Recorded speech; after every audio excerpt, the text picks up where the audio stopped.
What's going on, everybody? This is Black Men Sundays. I'm your host, Corey Sylvester Murray, and we're talking about generational wealth. We're talking about finance, and of course, we're talking about business. It's a Black Man Sunday.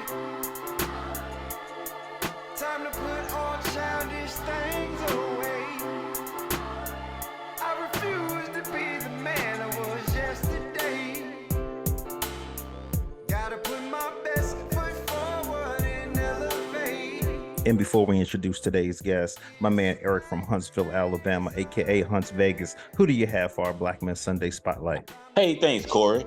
Hey, I'm going to talk about our spotlight is about the national holidays coming up tomorrow, Juneteenth. And did you know that more than half states in the United States will only recognize it as an official public holiday this year?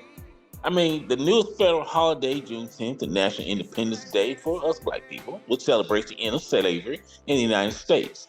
But at the state level, governments vary considerably in whether they commemorate it as an official holiday, a day of observance, or something in between.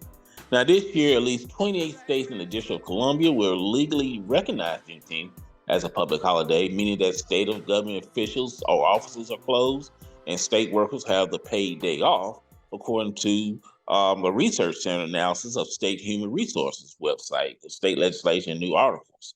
Now, also talking about Juneteenth, most states, Juneteenth is designated as a permanent state holiday. In Alabama, West Virginia, Juneteenth has been authorized as a state holiday for this year by the governor's proclamation. Now, the holiday became a permit in these states if the legislatures passes bills to make it do so. Now, in addition to DC and the states where Juneteenth is an official public holiday, other states giving certain government workers the day off, but haven't declared Juneteenth as a holiday at the state level. Now, starting this year, California state employees can choose to take Juneteenth off tomorrow in lieu of a personal holiday. And in Pennsylvania, the day is designated as an official annual observance and a paid day off for state employees under the governor's jurisdiction. And in North Carolina, some state workers can choose to take a floating holiday as a cultural, religious, personal significance, which would be tomorrow for Juneteenth. That's my spotlight today, Juneteenth. Hey, y'all go out and do something special tomorrow. And Corey, that's my spotlight for today, Juneteenth. Now back to you. Yeah, I appreciate that, my brother, because I'm looking at my calendar. I'm like, I'm off tomorrow. Tomorrow's Monday. I'm off, so I'm gonna definitely do something tomorrow. I think there's a few parades in my city. Let's go on and introduce today's guest. We have Cassius Butts. This brother is an Orlando native. This brother went to Morehouse in Atlanta. This brother spent time in the banking and the finance industry. This brother was appointed by President Bush to be a part of the Youth Department, Housing and Urban Development. He was also appointed under President Obama, and he ran the Small Business Administration. And his brother served on the Biden-Harris transition team, the Small Business Initiatives. And on top of that, when we're talking about Fort McPherson, this brother was appointed by Governor Kemp, and he ran the local redevelopment authority. So without further ado, Cassius Butts, welcome to Black Men Sundays, brother. How you doing? I'm well, Corey. How about yourself? Oh, man, I'm excited to have this conversation with you, man. As Black men that listen to this podcast, man, we talk, it's a lot of business owners, it's a lot of entrepreneurs, it's a lot of brothers that are CEOs, but it's a lot of brothers that's trying to get their feet wet. So coming straight to you, man, how important is a small business to the U.S. economy? Well, small business, first and foremost, I would say thank you for having me on your show today. I appreciate the opportunity to always expand, opportunity to spread knowledge, wisdom, and then also to receive it as well too. So thank you for that. I would definitely would say that it's very important because over 99.7% of our economy runs off of small business, and so you look at almost everything that we do, it goes back to small business. If you look at a Walmart or a Target or a Costco or Amazon, those are the big names, right? But really, it's thousands, literally thousands and tens of thousands of small businesses that are in that entity. And so small business is really the makeup of our economy. And so it's very important. And it's very important that we contribute to the opportunity to play and really, and also say play and really kind of, be in the lane of our professional walk. If you want to be an entrepreneur, you want to be a small business, you can actually do that. You just have to kind of get in the game. Well, you were appointed by Governor Kemp. chairman of Fort McPherson Local Redevelopment Authority. So basically, you guys sold land to Tyler Perry and TD Jakes. Tell me how that came about. Well, it's an opportunity that came from the United States Army that had a pathway. When you saw military bases closing throughout the country, Fort McPherson, which is located in Southwest Atlanta, closed several years ago, almost 2 decades ago now, and the order was to sell it back to persons who are interested in a place that can benefit the community. In other words, have some place where the surrounding areas of where the base is can be a part of the development. So it just was an opportunity that came about. Tyler Perry wanted to extend where he is now, and he had the right to make that decision to do so. And TD Jakes and TD Rev Company, which TD Jakes has had his development company for a number of years, said that they want to be a part of that too. And so it just was a great opportunity that came together. And so we're happy it's underway. Definitely, definitely. And also, talking about Fort McPherson, what other future initiatives do you have underway? The opportunity that exists in Southwest Atlanta for Fort McPherson to benefit the community, and that's one of our goals, and make sure that the community actually received a lot of opportunities to benefit that community. So you'll see the development within Fort McPherson that is going to have single family, multifamily, retail, and entertainment district all in one. And so it's the second largest project since the expansion of Hartsfield-Jackson Airport in Atlanta. And so we're really excited about it. Looking forward to it being underway, and so people can be a part of that opportunity. And also, you're an author. You wrote Exceptional, being the exception to the rule. You know, it's Blackness Sundays. I'm trying to be exceptional every week by bringing guests just as yourself on, because a lot of brothers say, you know what, I don't believe it until I see it. I hear what you're saying, Corey, but bring some people on here that are living that life. And that's why we have guests like yourself on the show. So just talk about your book, Exceptional. Sure. So, and thank you for that. Exceptional is being the exception to the rules. Really starts as a premise of a 1940 psychologist by the name of Abraham Maslow, who actually was the author and the architect of Maslow's hierarchy of needs. Within that paper, he also had a term that was called self-actualization. And self-actualization is pretty much when you have the opportunity to realize who you are, what your path is, and realize that you are comfortable being who you are. And everything that you do, every moment of the day and night, you're actually living within your own lane, if you will. And so I really wanted to write a book where people can take the benefit from the book of realizing who they are through 14 steps of really everywhere from one chapter is called checking your ego before it checks you. Another chapter is called having an internship mindset. Another chapter, Corey, is called you're unique as a snowflake, embrace it. And so it really talks about these different chapters, or talk about these learning modules, if you will, about whether you're in corporate America, nonprofit, if you're a seasoned executive, if you're even starting out. This book is something that I believe that could be a benefit to you. So my goal was really just kind of to inspire and to make change within anyone's professional or personal walk. And so hopefully I'll have an opportunity to do that. It's brothers out there that are in careers and they're like, this career is cool, but I kind of have this other career in mind, but I'm not sure if I should take the leap, if I should, how should I do that? So for brothers that are in careers or for brothers that are unemployed looking to get in careers, what tips would you give us? Initially, just really talking about chapter one is where I go back with the book is finding your passion and really just following your passion, whatever it is. It could be podcasting, it could be in the medical field, it could be within sports and entertainment, it could be business, but whatever that passion is, I would definitely encourage people to just start working at your craft. What does that mean? Whether you went through college or you went to get a trade or, you just had an apprenticeship, in any of those cases, doesn't matter which route you have taken, to really have a mentor who can kind of help you along the way.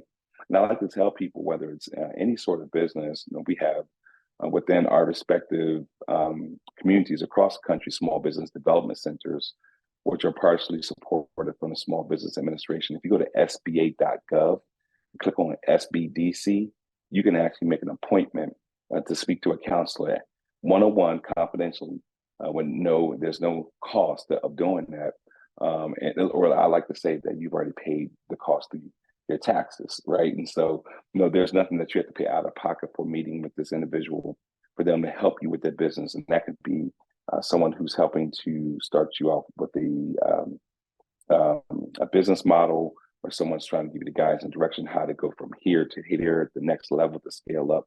But SBDCs are a great tool for anyone who wants to kind of start to figure out how they want to follow their passion and get to that next level. And as Black men, I think as I do this show, I'm learning as well. And I learned, a lot of us, like, I'm not gonna lie, I didn't really have a mentor besides my mom. But, as I'm doing the show, have CEOs, have mentors. So, who do you have as mentors for yourself? Yeah, so I definitely say for me, I was fortunate to have people along the way who mentored me, who are not necessarily always CEOs at the top of the game. I definitely tell you, I'm somebody, who probably spends more time with an administrative assistant than I will a CEO. There's a lot of wisdom in folks who are actually opening up and closing the doors for people who are walking into those buildings that we walk in and out every day. And so I think that mentors really come from a place of person who's going to give you guidance, transparency, and encouragement. It could be within your own place of faith. It could be, like you said, your mother. It could be the neighbor. It could be a teacher from school. A lot of different places. But for me, I was fortunate to have a mentor, Dr. Lewis Lynn, who wrote the foreword to the book. He is a 30-year. He owns a 30-year-old management construction company, and also is a trustee at Clemson University. Dr. Lynn is just one of those persons who just continue to instill encouragement in me and try to give me that guidance and direction. But I would definitely say that you can find a lot of mentors in a lot of different places, and I've learned that it's okay to have more than one mentor. I also often come from the perspective, if you're looking to be mentored by someone, then possibly somebody you may have to be a mentor to someone, right? It worked both ways. And so for anyone who's looking for that, I would definitely say, first of all, start looking from within to see what can you do to offer your services, your time, your effort to somebody else's walk. Most of the times it'll come right back around to you. Definitely. And Brothers on Black Men Sundays love tips. So give us a tip or two that you've learned from your mentors. Well, one thing that I've learned is to not to judge, the expectation or the outcome. So what does that mean? If you go into any situation, you got to go into it with the right mindset that there's supposed to be something positive that's supposed to come out of that moment, that opportunity, no matter how it is, no matter how it starts off, no matter what challenges you're facing. But always look at it, and in the end, that you're going to, you may not achieve the goal that you thought you were going to achieve, but you may acquire wisdom, through that situation, that you can either embrace yourself for the next opportunity, or you can take that wisdom to give it to someone else so they don't make the same decision that you may have made. And so that tip to me is something that never gets old, if you will, but it just is something that I've learned to use more and more in just my daily walk, personally and professionally. Let's talk a little politics here. My man Kalali gonna ask you some political stuff, and I'm gonna go and get the ball rolling for my brother real quick. As I started with, as I said, you were appointed by President Bush, you were appointed under Obama, and you served under the Biden Harris transition team. So it's kind of like, are you red or you blue? How have you been able to remain neutral but yet effective? Yeah. So for me, one thing that I've learned throughout my professional walk is that if you go back to the first question we started talking about, over 99.7% of our economy runs off of small business. And what does that mean? That means that there's no red, there's no blue, it's green. And so I have a mindset that I focus on the outcome from a business perspective. I will consider myself, or I'm considered, a trusted advisor to the folks who are on the left and the right. I don't get into the nuances of politics.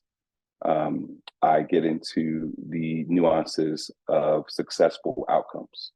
And so for me, at the end of the day, one of the former, he's long past by now, executives or entrepreneurs, was Mr. Herman J. Russell out of Atlanta, Georgia, who owned the largest construction company, minority construction company in the country. His sons and his daughter now run that company. But Mr. Russell used to have a saying, if you don't have a seat at the table, you're probably on the menu. So for me, I choose to have a seat at the table so I can help not only to digest the opportunities that are set forth in front of me, but also to help other people along the way. And so I don't mind answering that question directly on, but I do believe that there are some opportunities that we may miss out by paying attention or being blindsided by either one of those colors that, sometimes you need to see black and white, not red and blue. I kind of like what you said. You said, because a lot of brothers say, "Man, Corey, I hear what you're saying. I'm just trying to get a seat at the table." So can you just repeat that line one more time? Because I was like, Sure. wow. If you don't have a seat at the table, you're probably on the menu. Wow. Yeah. Yeah. So yeah. Definitely. So I'm gonna open this floor up. See, that's what separates Black Men Sundays from other podcasts. I don't ask all the questions. I got my brothers on here, but my man Kalali, I kind of set you up with the political, so you kind of got to go right now. Oh, I got to talk right now. Well, first of all, Cassius, just appreciate you coming on the show, man. So it's awesome for you to take the time out and come on and share some knowledge with us. And talk with us. And then also got to give a shout out to Spell House. My wife is a Spelman grad. So anytime I hear somebody talk about Morehouse, then I got to give a shout out, you know what I mean? So there you go. Yeah. Definitely appreciate you coming on. Look, I'm not going to ask you any political questions. I don't know why Corey said that. I actually like, I think it's spoken like, those of us, I think you're in public administration, if I'm not mistaken. Or that's what you have your degree in, is public administration. I have a degree in public policy, and part of the things we do as analysts in those areas is depending on where we get a chance to fit in, we kind of try to stay outside of the political firefight and just say, hey, okay, this is what the facts on the ground are. If you want to talk about problem solving, then this is how we can solve some problems. That being said, the first question I want to ask you is, so you talked about successful outcomes. How do you measure success or successful outcomes? I think, first of all, you just have to first look at what are you looking to have to be noted as success, right? Some people analyze success and from a quantitative perspective. Some people measure success from a sense of, we are able to check the box, right? And some people measure success by just saying, hey, I went through a situation, I learned from it. So for me, I kind of depends on the situation, what are we trying to accomplish? I'm going to always feel like no matter what issue we're facing, we're going to be in a position to absorb and get some knowledge and wisdom out of it, right? And so, I never take anyone for granted, no matter who they are, no matter how many degrees they have or how many degrees they do not have, or their job titles, or where they're from, their socioeconomic status. So success to me really just means, and I mean this in a very transparent way, if I'm able to wake up every day and make a difference in somebody else's life, and I feel like I'm doing because it's the right thing to do, and not because it's popular or it's cool, that's success to me. If I can look back and say, hey, my family is fed, everyone's healthy, we're able to walk into doors that maybe at one point in time we were not able to walk into, offer a perspective of just being a kind, gentle human being where people can say, hey, I can appreciate who that person is, and they can go back and tell that story. That's success to me, right? Awesome. And so I'm going to always be thinking of in that regard. And, in the book, will I ever have the chance to take a look at it? That's what kind of person I am. I'm just that transparent. I'm not trying to walk in anybody else's lane, and particularly exceptional, being the exception to the rule means that there's a lane that is just specifically just for you. And the cool thing about that lane is that there's no one in front of you, there's no one behind you. You can get to your destination as quickly as you want to or as slow as you want to, but it's yours, right? And so just owning it, right, at night gives me a sense of peace. And so that's success to me. So you spent some time like the Small Business Administration. Could you speak a little bit more about what the Small Business Administration is? I think a lot of brothers and sisters don't even know what SBA is.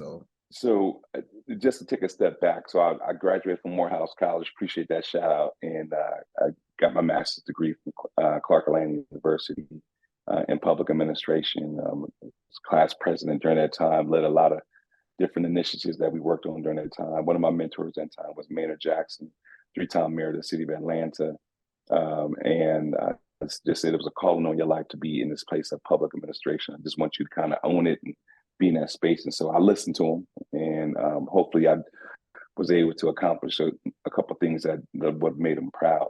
But specifically getting to the point of, at SBA, the United States Small Business Administration is an agency that actually helps to support small businesses and do a couple of different things. But I'll say what part of the stumping speech would be, and that's through access to capital, where you're looking to get capital for your business, you're looking to get capital to start your business or to grow your business, contracting opportunity to the federal government.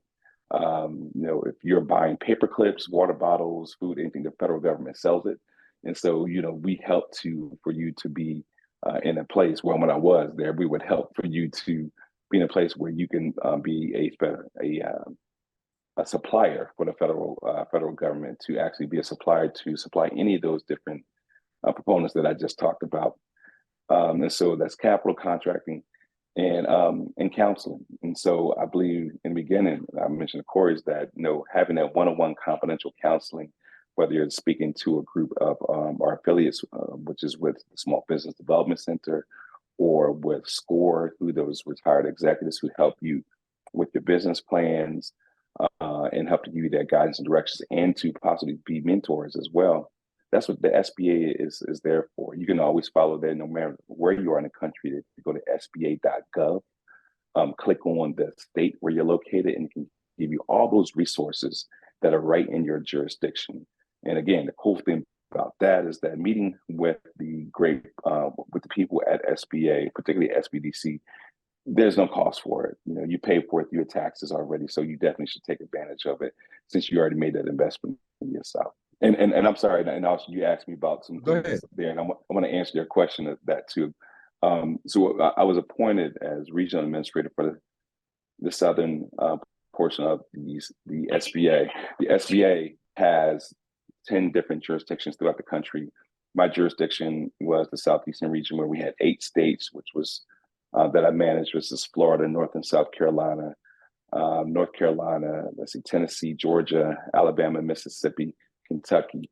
And so within those states, we would help to get access to capital, contracting opportunities, as well as counseling opportunities.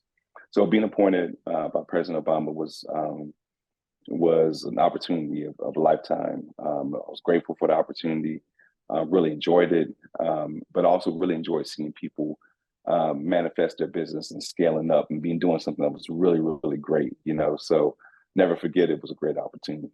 Yeah, no, that's awesome. I could imagine it was like an incredible opportunity to be able to participate in the Obama administration, especially in that way. When I know that we know that growing small businesses was it was actually a pretty major part of his platform, though I don't know that people talked about it as much as they probably should have. Yeah. So definitely thank you for that service, brother. Absolutely. Well, it's one of those things, like you said, when you start to hear about what the SBA does, and then people are like, oh, I had no idea, I didn't know. And to the administration's credit, to President Obama's credit, I was the first African American to be appointed into this role for Region 4. And so I don't take that lightly. I just knew I had a job to do. And that job was to make sure that we spread opportunities so more and more people knew about what we were looking to accomplish and how it can benefit them in their communities. Awesome. Yeah. And so, just piggybacking right off that. So, that was for kind of people who don't know anything about SBA. for people who do know something about SBA, can you think of something that maybe a lot of people don't know, even though, they might know about SBA, like something that they just don't know about small businesses or starting small businesses that they should know? Well, yeah, I can tell you that a lot of times people think that SBA gives and disperses money, and they do not disperse money. They actually ensure the money that financial institutions lend out. And so, if financial institution ABC, they may possess a product, an SBA product. One may be the 7A loan or a 504 product, and so they will offer that product to their customers. And so SBA, they say, I want to take out this SBA loan, and the product is a 7A product, and so that means that SBA is going to insure, let's say, up to 80% of the amount of loan, which means you have to put down 20% of the amount that you're taking out. And so that guarantee, excuse me, gives the financial institution a little bit more comfort to say, if anything ever happens, then the federal government is going to support us and insure us to make sure that we don't go out of business, if you will. And so I think a lot of people just may not have understood how that actually meant when giving out loans. It doesn't come directly from the SBA, but it is insured through the financial institutions. That's awesome. Yeah, you actually just educated me, because I thought that the SBA actually, dispersed the funds. So okay, so the SBA, what the SBA does is essentially insures and makes it and manage or brings down the risk for financial institutions to invest in businesses. Okay. Absolutely. Now, there's another part that SB does, and whenever there's a natural disaster, for you all who are in the southeastern region, or any actually other parts of the country, doesn't matter where you are. If you ever go through a natural disaster, the SBA is the first agency, along with FEMA, to help you get back on its feet. And sometimes they give you direct loans that does come through the SBA. And so just through the pandemic, there was the PPP that came from the SBA. So those were direct loans that came from SBA. And so those emergency disaster loans came directly from SBA. So there are some circumstances where it is a little bit different, where there is direct and disbursement of capital, but the traditional ways to go through the financial institutions. You already mentioned a couple ways, but could you just mention like a way that you think that in addition, actually, a way that you think that small businesses actually help with wealth acquisition? Like what role do small businesses play in helping to acquire wealth? Well, I think it's a combination between, there's one thing to invest in yourself to ensure that you have a sound business and is operating properly. But it's another thing to do two things. One, to make sure that you get some counseling for the capital that you're receiving, so you know how to manage it. And two, sometimes it may be that you're investing in property. And so I think that as a small business, if you're investing into real estate, you can actually make that happen. There's a product at SBA called the 504 product. And that means if you're looking to acquire the building and then have a business inside the building, where it's going to increase opportunity for jobs for folks in that particular jurisdiction where you're acquiring the building, that opportunity exists, is there. There's a product that you could use to take advantage of. And so I would encourage people who are looking at business and starting business, if you can, look at something where you're acquiring the property, because acquiring more property does give you these stepping stones of generational wealth. One thing that we do know that they're not making any more of is land, right? And so I just told somebody that recently. Yeah, they're just not making no more of it, at least not on this earth, right? And so if you can acquire land and property, then get it, hold on to it, and make it work for you. Exceptional being the exception to the rule. And I just had to get one question. I'm sorry I'm taking up a lot of time. No, take your time. I had to get in one more question, because it's rare that somebody actually on this show mentions Maslow's hierarchy of needs. And so I just wanted to ask you about that in terms of how do you think that like self-actualization actually relates to wealth acquisition? Because some people get a bunch of money, right? But they're not actually, they're still not actualized though. And then they have to earn, on the back end. And then some folks, so basically that's the question is like, how do you think self-actualization relates to wealth acquisition? Well, I think it can go hand in hand if you look at wealth as being the premises of success for you. And keep in mind, self-actualization can mean, that you're in a 2-bedroom, apartment, and you got a good bill of health. You don't have no bills. You got food in the cabinet. Your loved one is just hugged you as you walk in the door. You sitting outside, looking out in the window, looking at the sunset. That has nothing to do with wealth. But what it does have to do is wealth of the mind and the wealth of the soul. And so both of those can actually go hand in hand as well too.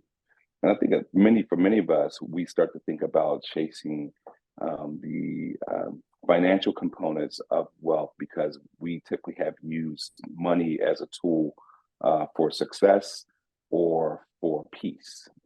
But really, self-actualization is really looking at peace as a premise for your own path. In other words, the more peace that you're in, the more that you are really self-actualizing. And if you're self-actualizing, you're in more peace. And so the goal is to be in a peaceful mindset as best as you can. And sometimes the tools for success and financial freedom can come through money, through wealth. But I think it would not be a night without a day. It would not be a day without the night, which means that it's going to always be turmoil at some point in time. But like what happens is, like you just said, how do you manage it, right? How do you manage going through all of that? How do you manage through the ups and downs? And I think you have to take the wisdom from when you're down, to when you're up. You don't forget that when I go back down, I know how to climb out of this valley, right? And just get to a place where you just and I'll say it like this, and I'll end it like this. And we all do it, but we kind of take it for granted. Life is a journey. It's not a destination. It's just a journey. And if we can actually enjoy the journey as best as possible, that's what it's all about. Yeah, no, that's definitely a gem right there. I hope people got that, because that's definitely a gem you're dropping right there. Like I said, man, that's all the questions I had, man. I just again appreciate you taking your time out to talk to us, man. Definitely enjoyed your conversation. Absolutely. Yeah, absolutely. And thank you for the questions too. Oh, for sure, man, for sure. I definitely had to pick your brain on some of this stuff. I appreciate it. Well, I'll say this before even asking any questions. I'll say this for you, Corey, as I begin to wrap up. First of all, thank you for what you do as an individual and as a human being, because you're giving opportunities for other people to hear about their travels, their successes, and how they can actually make a difference within somebody else's life other than themselves. And from the interviews I heard previously, I've heard a consistency that it was not easy, but I've heard a consistency. Last year, it was talked about, he brought his wife on with him and said, "Hey, I had someone here to support me." Whoever it is that supports you, doesn't matter, as long as you have some kind of support. And so thank you for choosing your lane and time out of your schedule to enhance the lives of other people and bringing your friends on too, because, I often tell people, don't start a business by yourself. You got to have somebody to balance it off. It's like riding a bike. You press one side, the other side got to get pressed too. So, thank you for doing that. And as a wrap up for me, I just kind of think that the more and more opportunities we have to really spread words of encouragement and wisdom and support, no matter what you're facing, you can come out of it in its due time. So, I appreciate for what you do. Definitely, and I appreciate you for coming on the show, man. And before I let you go, I got like 2 more questions. The last question is always the fun question, but I kind of want to jump back in that book. You said have an intern's mentality. I mean, think about it, man. I've been on my job over 20 years. What you mean have an intern mentality? I'm like, intern mentality? Why would I do that? And I'm a veteran now. Yeah. So I'm gonna break it down to you this way, and it's real simple. It's real easy. So you may have your day job, right? But you may have things that you're passionate about. And I think a lot of times those go hand in hand. So really, I first heard a term years ago. I can't take credit for that. It was Sean Puffy Combs who said it. we said, man, I always work with an internships mindset. And so a lot of times, if you remember how hungry you were when you were the intern to get on, to get the job, right? The things you would do, the work you would put in, the nights of studying, you know, just having the anticipation, just like, yo, I want to make this happen because I want to get to that place. I want to be a part of it. That's usually an intern's mindset. You know, interns usually not that person is necessarily compensated properly or well. Let's just call it is what it is, or sometimes it's free, right? Sometimes there's no pay at all. And so you're working to get to that next place. And so I kind of feel like if you always have that intern's mindset, the internship mindset, you're going to always be putting in enough work that is worth your own value.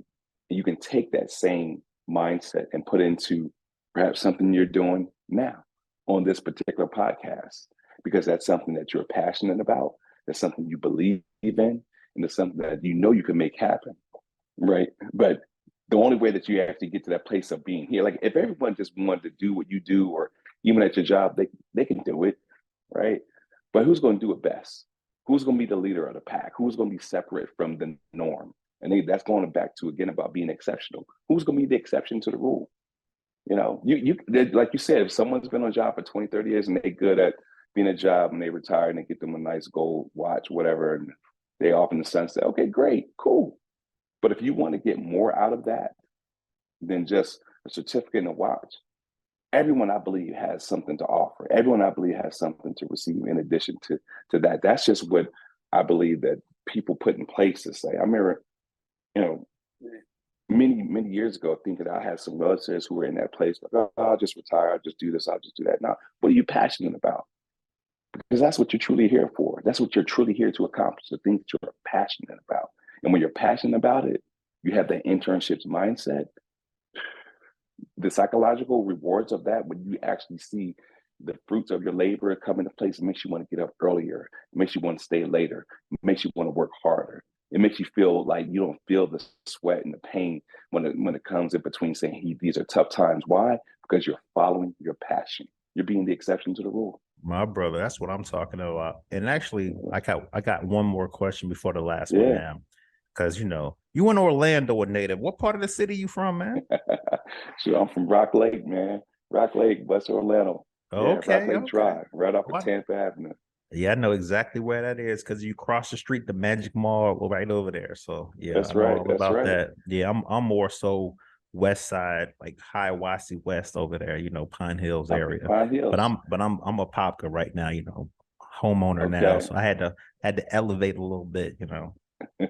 Yeah. No, look, it's all good. I went to actually. I went to Richmond Heights Elementary, Robert E. Lee Junior High, with the Edgewater, you know. And so, yeah, Orlando's home. My brother, we were in the same household, but when we moved, he was going to Oak Ridge. And actually, I went to Memorial in 7th grade, and then we moved, and then I transferred to Lee. He stayed at Memorial. He was about to finish 9th grade, and ready to go to high school. So then we went to Oak Ridge. And so, yeah, no, that's home, man. You know, I got much love for anybody from Central Florida. It's a beautiful place.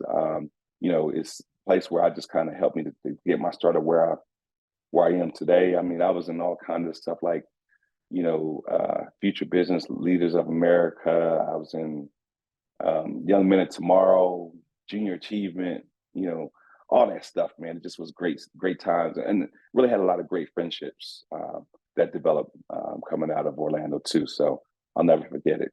Yeah, definitely. You know, we was Morehousing it so hard. I'm like, we got to bring them back to the city before we close the show. Now they're gonna be looking at me like, "Come on, man, what you doing?" Definitely. Yeah. And my last question for you, brother: did you enjoy your time on Black Men Sundays? Oh, I had a great time. I had a great time, not just talking about it, I had an even greater time just listening to the questions and just hearing you all with the wisdom and seeing the young man jumping in with his daddy. You know, it always excites me to see, you know, relationships and people come together, you know, for a greater cause. So, you know, we were able to accomplish that today, then it was all well worth it. Definitely. Well, Cassius Butts, man, thanks for coming on Black Men Sundays. I appreciate you. I appreciate your time, spending some time with us. And with that said, we out of here. Peace. All right, bro. Y'all take care. It's a black man. Sunday. Time to put on childish things.